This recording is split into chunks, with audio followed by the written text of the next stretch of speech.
కడవలే. ఏమైందమ్మా అంత సాడ్గా ఉన్నావు? అది సంతోష్, ఏది నిన్న ఫ్లైట్ యాక్సిడెంట్ జరిగింది కదా, అది గురించి థింక్ చేస్తే ఎంత భయంగా ఉంది, ఎంత ఒక హోప్లెస్నెస్ వస్తుంది తెలుసా. పాపం లైఫ్ ఏంటి సంతోష్, ఎవరైనా అలా అనుకుంటా. మనం కూడా ఎంతో టైమ్స్ అలా వెళ్తున్నాం, బస్ లో, ట్రైన్ లో, ఫ్లైట్ లో, అలా పోతుంది అనుకుంటామా? ఫేట్ మా కర్మమా. ఇప్పుడు డబ్బు ఎంత, ఈ ఫ్లైట్ లో వెళ్ళాము, కొంచెం నాకు పెద్ద గొప్పవాడిని, బిజినెస్ క్లాస్ వెళ్తున్నాము, డబ్బు ముఖ్యం కాదు, లైఫ్ ముఖ్యం. ఎవ్రీడే ఇస్ అ బోనస్ తెలుసా.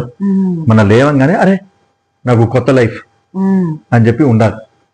ఈ కోపాలు తాపాలు ఉండొచ్చు, వెంటనే ఓకే సారీ చెప్తా, ఏం చెప్తా, ఓకే ఫైన్ అప్పుడప్పుడే ఉండాలి.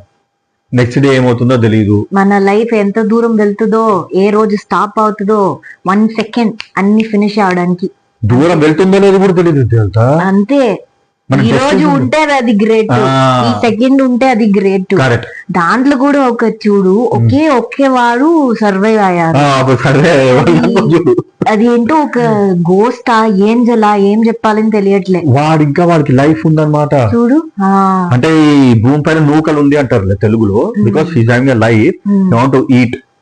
అది ఇంకొకటి చూడు, ఆ హాస్పిటల్ పైన వెళ్ళి పడింది, ఆ హాస్పిటల్ తింటున్నారు పాపం స్టూడెంట్స్. ఎవరైనా అనుకుంటారా మనం తిన్నప్పుడు పైనుంచి హెలికాప్టర్ వచ్చి మన ప్లేట్ పైన పడుతుంది అని? అది life. So unpredictable. Yes, so జీవితం అనేది short. Okay, every day is a new life for you. ప్రశాంతంగా హాయిగా ఉండండి. ఏమన్నా మాట్లాడుకున్నా వెంటనే సర్దుబాటు చేసుకోండి. ఓకేనా? Think life is very precious. Enjoy each and every moment of your life. Okay, Tamil పెళ్ళాం తెలుగు మొగుడు. Like, share and subscribe our channel. Subscribe.